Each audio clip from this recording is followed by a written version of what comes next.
ஜெயகாந்தன் அவர்களோட சிறுகதையை தான் கேட்கப் போகிறோம். தவறுகள் குற்றங்கள் அல்ல. நாகராஜன் ஒரு பெரிய கம்பெனியில் ஹை பொசிஷனில் ஒர்க் பண்ணுறவர்.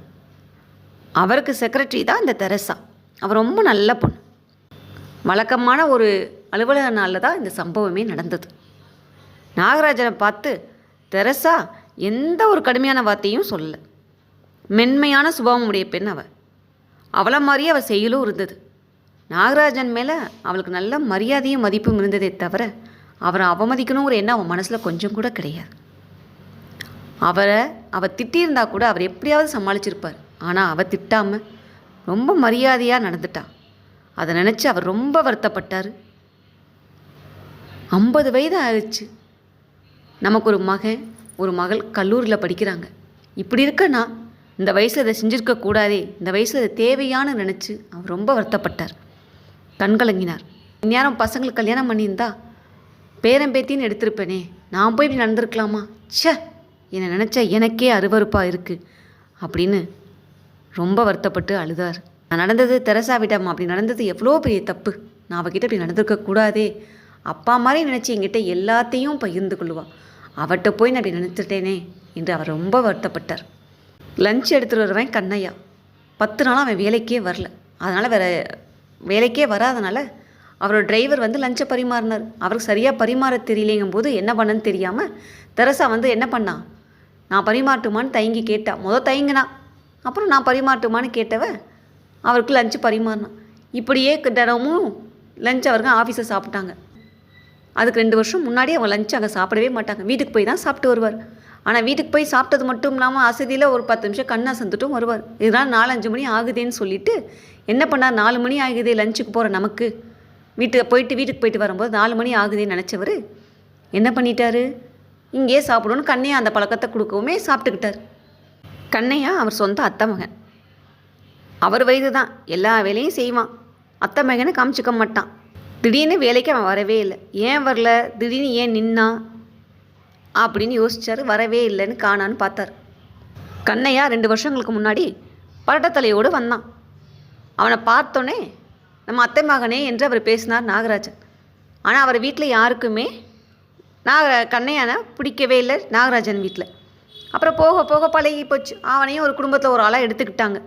அது போக அத்தை மகன் மட்டும் இல்லாமல் சின்னதுலேருந்து அவங்க பாலிய நண்பர்களும் கூட. அப்படி இருக்கும்போது ஒருத்தர் எல்லா விஷயமும் தெரியும், நல்லா பேசிக்குவாங்க, பழகிக்குவாங்க. ஆனால் அதை ஆஃபீஸில் கண்ணையா காமிச்சிக்க மாட்டான். ஆனால் கண்ணையாவுக்கு மது சிகரெட்டு பழக்கத்தை பூரா நாகராஜன் தான் சொல்லி கொடுத்தாரு. அவர் கற்றுக் கொடுத்ததை வச்சுக்கிட்டு அவன் என்ன பண்ணிட்டான், நிறைய அடிக்க ஆரம்பிச்சிட்டான். ஆனால் நாகராஜுக்கு அந்த குற்றவுணர்வு எப்பயுமே இருக்கும். ஐயோ நம்ம சொல்லி கொடுத்து கெடுத்துருக்கோமே அப்படின்னு சொல்லி ஒரு குற்றவுணர்வோடு தான் இருப்பார். ஆனால் அவர் எப்பயாவது ஃபங்க்ஷனில் மட்டும்தான் ட்ரிங்க் அடிக்கிறதும் சிகரெட் குடிப்பதும் இருப்பார். ஆனால் இவன் அடிக்ட் ஆகிட்டானே நினச்சி வருத்தப்பட்டிருக்கார். நாகராஜன் வந்து எப்பயுமே கண்ணையாக ஒரு ஃப்ரெண்டு மாதிரி ட்ரீட் பண்ணிக்குவார். ஆனால் அவனும் அதை காமிச்சிக்காமல் மரியாதையாக ஆஃபீஸில் இருந்துப்பான். அவர் ஃப்ரெண்டாக ட்ரீட் பண்ணாமல் எல்லாம் மீறக்கூடாதே. நாகராஜன் எப்பயுமே கண்ணையாவை ஈக்குவலாக தான் பார்ப்பார். ஆனால் அவனும் லிமிட்டை மீறாமல் கரெக்டாக அதே மாதிரி இருந்துக்குவான். ஏன்னா ஆஃபீஸில் அவர் ஒர்க் பண்ணுறாரு, அந்த சமயம் எப்படி நடந்துக்கணும்னு சொல்லிட்டு கரெக்டாக நடந்துக்குவான். இப்படியே போயிட்டு இருக்கும்போது தான் ஒரு 10 நாளாக அவன் வரவே இல்லை வேலைக்கு. என்ன ஆச்சு அப்படின்னு அவன் யோசிச்சுட்டே இருந்தார். அவன் சாப்பாடு பெருமாள் தான் நாகராஜ் சாப்பிடுவார். அப்படியே 2 பேரும் பேசிக்கிட்டே சாப்பிடுவாங்க, எல்லா விஷயமும் பேசுவாங்க. இப்படி இருந்தால் அவருக்கு அவன் வரலையேன்னு ரொம்ப கஷ்டப்பட்டு ஃபீல் பண்ணார். அதுக்கு பிறகு தான் அந்த தெரசா பரிமாறினான். பற்றி யோசிச்சுட்டு இருக்கும்போது தான் ஒரு நாள் லஞ்சு சாப்பிடும்போது தெரசா கேட்டா, ஏன் நான் கண்ணையா அவர் வரல, சாப்பாடு பரிமாற வருவாரே, லஞ்ச் எடுத்துகிட்டு ஏன் வரல அப்படின்னு கேட்கும்போது அவர் சொன்னார், நாகராஜன் அந்த ராஸ்கல் என்னை ஏமாற்றிட்டு 500 ரூபா பணத்தை திருடிட்டு போயிட்டான், எனக்கு அவ்வளோ கஷ்டமாக போச்சு அப்படின்னு அவர் சொல்லவும், என்னது ஏமாற்றிட்டாரா, அவ்வளோ பெரிய பணத்தை எடுத்துகிட்டு போயிட்டாரா, நீங்கள் விட்டுட்டிங்களா அப்படின்னு கேட்கும்போது, அவன் வேலையாலும் இல்லை, என் ஹஸ்பண்ட், நான் என்ன செய்கிறது, அதனால் விட்டு கொடுத்துட்டேன். கோவம் தான் எனக்கு அவன் மேலே, என்ன பண்ணுறது, எடுத்துகிட்டு போயிட்டான், சொல்லாமல் கொள்ளாமல் வேற போயிட்டான் அப்படின்னு அவர் சொன்னார். அப்புறம் அவர்கள் ஒருவருக்கொருவர் இப்படியே தினமும் லஞ்சு சாப்பிடும்போது தங்கள் விஷயங்களையும் பரிமாறிக்கொள்வார்கள். அப்படி இருக்கும் பொழுது இவள் ஒரு நாள் சொன்னாள், தெரசா, நான் ஏற்கனவே ஒருவரை காதலித்தேன், அவர் என்னை ஏமாற்றிட்டு போயிட்டாரு, அதுக்கப்புறம் நான் அப்படியே வெக்ஸாகி விட்டுட்டேன், ஒரு மாதிரி டிப்ரெஸ்ட் ஆகிட்டேன் அப்படின்னு அவள் சொன்னான். அதற்கு அவர் தப்பான ஆங்கிளை அண்டர்ஸ்டாண்ட் பண்ணிக்கிட்டார். ஓகே, இவளுக்கு ஏதோ வில்லிங் இருக்க போலன்னு அண்டர்ஸ்டாண்ட் பண்ணிவிட்டு அவர் பாட்டுக்கு விட்டுட்டார். அதோட விளைவு தான் சாப்பிட்டு முடிஞ்சதுக்கப்புறம் தெரசாவுக்கு பின்னாடி நின்று நாகராஜன் அப்படி நடந்துக்கிட்டார். அவள் கண்கள் கலங்க please leave me, please leave me என்று கத்தினாள். ஐ ரெக்ரெட் ஃபார் எவ்ரிதிங் அப்படின்னு உடல் நடுங்கி என்ன தெரசா அப்படி நின்னது அவரோட மனசில் ரொம்ப வருத்தமாயிடுச்சு. உடனே 7-8 சிகரெட்டை ஊதி தள்ளிட்டு டென்ஸ்டாக உட்காந்துட்டார். கொஞ்ச நேரம் கழித்து மெதுவாக தெரசாவை கூப்பிட்ற காலிங் பெல் அடித்தார். அவளும் உள்ளே வந்து நின்ன உடனே வழக்கம் போல் எப்பயுமே அவரை கம்பெனி விஷயமாக லெட்டர்லாம் அடிக்க சொல்லுவார். அவர் சொல்ல அவள் எழுதிட்டு போய் டைப் அடிச்சுட்டு வருவாள். இது வழக்கமாக நடக்க ஒன்று. எப்பயாவது நடந்துக்கிட்டேவும் அதே மாதிரி எழுத சொல்லுவார். அன்றைக்கும் அதே மாதிரி அவளை கூப்பிட்டு உடனே என்ன பண்ணார், லெட்டர் எழுத சொன்னார். அவளை பார்க்க கூட அவரால் ஃபேஸ் பண்ண கூட அவரால் முடியல. ரொம்ப தயங்கிட்டு ஒன்றும் சொல்ல முடியாமல் எழுதுன்னு சொல்லிட்டு சொல்ல ஆரம்பிக்கிறார். ஐ எம் சாரி தெரசா, என்னை மன்னிச்சிரு, எனக்கு ஒரு மாதிரி இருக்குது, நான் இன்னும் அழுதுட்டு தான் நிற்கிறேன், எனக்கு கஷ்டமாக இருக்குது அப்படின்னு ரொம்ப வருத்தப்பட்டா. லெட்டரில் டிக்டேட் பண்ண ஆரம்பித்தார். ஒரு மகளை மாதிரி பாசம் காட்ட வேண்டிய உங்ககிட்ட அப்படி முறைகேடாக நடந்துக்கிட்டேனே, அதுக்காக நான் வெட்கப்படுறேன். என்னை மன்னிக்கிறது மட்டும் இல்லாமல் என்னை மன்னிக்கிறதுலேயோ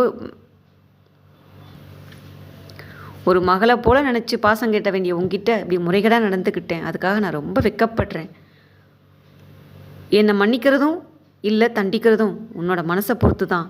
உன்னோட கணிப்பில் இருந்து தரத்தில் இருந்து உயரத்துலேருந்து ஒரு நொடியில் நான் விழுந்துட்டேன். எனக்கே அது ரொம்ப அசிங்கமாகவும் அவமானமும் இருக்குது. இதுதான் எனக்கு கிடைச்ச தண்டனை. இப்படி நான் நடந்துக்கிறது இது முதல் தடவை இல்லை, ஒத்துக்கிறேன். உண்மையிலே எங்ககிட்ட அந்த பலவீனம் இருக்குது. எனக்கு பிடிச்சி இருந்த ஒரு வியாதின்னு கூட இதை சொல்லலாம். நீ என்னை விட வயசு எவ்வளோ சின்னவனாக இருந்தாலும் பரவாயில்ல, எவ்வளோ பெருந்தன்மையாக நீ நடந்திருக்க. என்கிட்ட திட்டிருந்தா கூட பரவாயில்ல, அவ்வளோ மரியாதையாக நடந்துக்கிட்ட. நான் உங்ககிட்ட இப்படி நடந்துக்கிட்டேனே, இந்த தப்புக்கான தண்டனை நான் அனுபவிக்கணும் அப்படின்னு சொன்னார். நான் செய்த தப்புக்கான தண்டனை எனக்கு கொடுன்னு கேட்டார். நான் கண்ணியமாக உங்ககிட்ட நடந்திருக்கணும், நான் முறைகேடாக நடந்துக்கிட்டேன், உங்ககிட்ட நான் பாவ மன்னிப்பு கேட்டுக்கிறேன். நீ தர்ற எந்த தண்டனையும் ஏற்றுக்க நான் தயாராக இருக்கேன் அப்படின்னு சொல்லி முடித்தார்.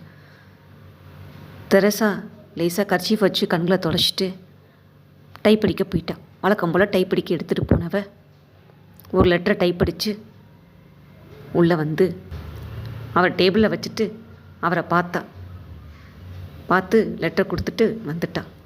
நாகராஜன் லெட்டரை எடுத்து படித்தார். மரியாதைக்குரிய நண்பரே அப்படின்னு ஆங்கிலத்தில் எழுதியிருந்துச்சு.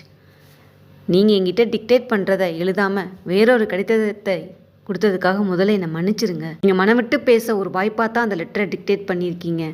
என்கிட்ட மன்னிப்பு கேட்க என்னையே அந்த லெட்டரை எழுத வைக்கிறது உங்களோட வெள்ள மனசுக்கு ஒரு சான்று. உங்கள் மரபுப்படி தான் ஒரு தந்தை தன்னோட மகளை அன்பு காரணமாக சொன்னீங்களே, அது எனக்கு சந்தோஷம்தான். இது உங்களோட வீழ்ச்சி இல்லை, ஒரு சின்ன கருக்கல், அவ்வளவுதான்.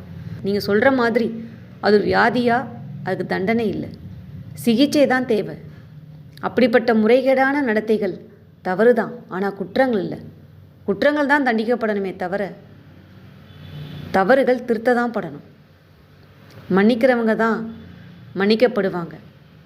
நீங்கள் வருத்தப்படாதீங்க, நான் மன்றாடி கேட்டுக்கிறேன்.